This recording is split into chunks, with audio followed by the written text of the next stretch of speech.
ಇನ್ನೊಂದು ನಾವು ಹೋಗಿ ಯಾವುದೇ ಕಾರಣಕ್ಕೂ ಸಿನಿಮಾ ರಿಲೀಸ್ ಮಾಡಲೇಬೇಕು ಅಂತೇಳಿ ಒಂದು ವಾರದ ಹಿಂದೆ ಜೈಲ್ ಹತ್ರ ಹೋಗಿ ನಾವು ದರ್ಶನ್ ಅವರನ್ನು ಕೇಳಿದಾಗ, ನೋಡಿ ನಿರ್ಮಾಪಕರೇ, ಯಾಕಂದರೆ ಪ್ರಮೋಷನಿಗೆ ನಾನು ಇಲ್ಲಿದ್ದೀನಿ, ಬರೋದಕ್ಕಾಗಲ್ಲ, ನಾಳೆ ಹೆಚ್ಚು ಕಡಿಮೆ ಆದರೆ ನನ್ನ ಕೆಟ್ಟ ಹೆಸರು ಬರ್ತದೆ, ನೋಡಿ ಯೋಚನೆ ಮಾಡಿ ಮಾಡೋದಾ ಬೇಡವಾ ಅಂತ ಹೇಳಿದ್ರು ಯಾರು. ಆವಾಗ ನಾನೇನು ಮಾಡಿದೆ, ನನ್ನ ಗ್ರಾಮ ದೇವತೆ ಒಂದು ಹರ್ಷೇಶ್ವರಿ ಅಂತಿದೆ, ಆ ಒಂದು ಬ್ಯಾನರ್ ಅಡಿನಲ್ಲೇ ನಾನು ಸಿನಿಮಾ ನಿರ್ಮಾಣ ಮಾಡಿದ್ದು.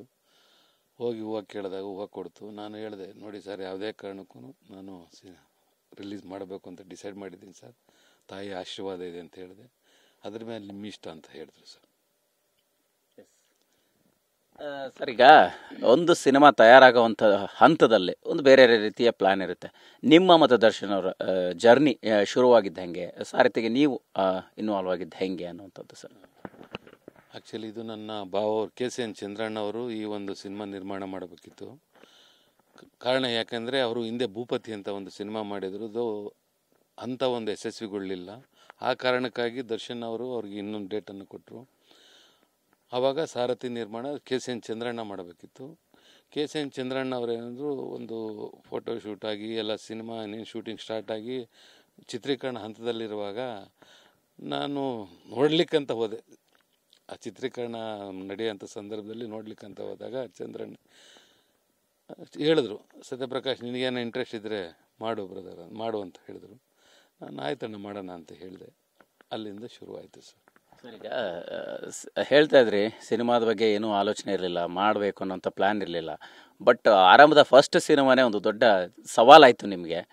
ಗಾಂಧಿನಗರದಲ್ಲಿ ತುಂಬ ಜನ ಮಾತಾಡ್ಕೊಂಡಿದ್ರಂತೆ, ಈಗ ದರ್ಶನ್ ಅವ್ರ ಮೇಲೆ ಇಷ್ಟೆಲ್ಲ ಹಣ ಹಾಕೋದು ಬೇಕಾ, ಇದೆಲ್ಲ ಆಗುತ್ತಾ, ಸಕ್ಸಸ್ ಆಗುತ್ತಾ ಅನ್ನೋವಂಥದ್ದು. ಸೊ ಅವತ್ತು ರಾತ್ರಿ ಸೆನ್ಸಾರ್ ಸರ್ಟಿಫಿಕೇಟ್ ಸಿಗೋ ತನಕ ಸಿನಿಮಾ ರಿಲೀಸ್ ಆಗುತ್ತೆ ಅನ್ನೋಂಥ ಪ್ಲ್ಯಾನ್ ಇರಲಿಲ್ಲ. ಅಂದರೆ ಈಗ ಮಾಡೋ ಹಂತದಲ್ಲೇ ಬೇರೆ ಇರುತ್ತೆ, ಬಟ್ ರಿಲೀಸ್ ಮಾಡೋವಂಥ ಸಂದರ್ಭ ತುಂಬ ಸಂಕಷ್ಟದ ದಿನ ಅದು. ಅವತ್ತು ಕೂಡ ದರ್ಶನ್ ಅವರು ಜೈಲಲ್ಲಿದ್ದರು. ಸೊ ನಿಮಗೆ ಅವಾಗ ರಿಲೀಸ್ ಮಾಡಬೇಕು ಅನ್ನೋಂಥದ್ದು ಯಾಕಾಯಿತು, ಅದನ್ನು ಅವರು ಒಪ್ಕೊಂಡಿದ್ದು ಹೆಂಗೆ, ಏನು ಚಾಲೆಂಜಸ್ ಇತ್ತು ಅನ್ನುವಂಥದ್ದು?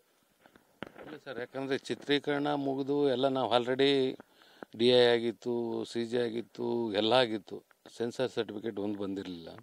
ನಾವು ಹಿಂದೆ ಸಾರು ಆಕಸ್ಮಿಕವಾಗಿ ಹೋದಂಥದ್ದು.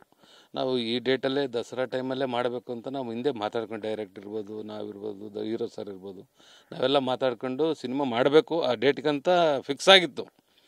ಅನಿವಾರ್ಯ ಕಾರಣಗಳಿಂದ ಸಾರು ಈ ರೀತಿ ಒಂದು ಇದಕ್ಕೆ ಸಿಲುಕಾಕೊಂಡಿದ್ದರಿಂದ ಅವತ್ತು ಹೋಗಿ ಕೇಳಿದಾಗ, ಈ ಪರಿಸ್ಥಿತಿನಲ್ಲಿ ಇದ್ದೀನಿ, ನೋಡಿ ಯೋಚನೆ ಮಾಡಿ ಮಾಡೋದಾ ಬೇಡವಾ ಅನ್ನೋದು ನಿಮ್ಮ ನಿರ್ಧಾರಕ್ಕೆ ಬಿಟ್ಟಿದ್ದು. ಯಾಕಂದರೆ ನೀವು ಮನೆ ಮಠ ಮಾರಿಸಿ ಕೋಟ್ಯಾಂತರ ರೂಪಾಯಿ ಬಂಡವಾಳ ಹಾಕಿದ್ದೀರ ಅಂತ ಹೇಳಿ ಅವರು ಹೇಳಿದ್ರು. ಆದ್ರೆ ನಾನು ಎಲ್ಲ ಒಂದು ಕಡೆ ಹೇಳಿದೆ, ಇಲ್ಲ ಸರ್, ನಾನು ಮಾಡ್ತೀನಿ ಸರ್, ನಿಮ್ಮ ಆಶೀರ್ವಾದ ಒಂದಿರಲಿ ಅಂತ ಹೇಳಿದೆ. ಆ ಒಂದು ಸಂದರ್ಭದಲ್ಲಿ ರೆಮ್ಯುನರೇಷನ್ ಬದಲಾಗಿ ನಮ್ಮ ಚಂದ್ರಣ್ಣ ಅವರು ದರ್ಶನ್ ಸಾರಿಗೆ ಮೈಸೂರು ಏರಿಯಾ ಬರ್ಕೊಟ್ಟಿದ್ರು, ಡೈರೆಕ್ಷನ್ ದಿನಕರ್ ಅವ್ರಿಗೆ ಚಿತ್ರದುರ್ಗ ಬಳ್ಳಾರಿ ಬರ್ಕೊಟ್ಟಿದ್ರು.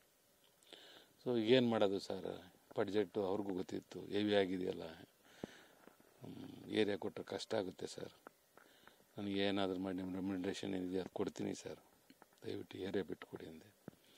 ಮರು ಮಾತಾಡ್ದೇ, ಆಯ್ತು ರೀ, ನಿಮ್ಗೆ ಒಳ್ಳೇದಾಗೋದಾದರೆ ಸಂತೋಷ, ನೀವು ತೊಗೊಳ್ಳಿ, ನನ್ನ ರೆಮ್ಯುನರೇಷನ್ ಏನಿದೆಯೋ ಅದಕ್ಕೆ ಕೊಡಿ, ಪರವಾಗಿಲ್ಲ ಮಾಡ್ಕೊಳ್ಳಿ ಅಂತ ಹೇಳಿದ್ರು.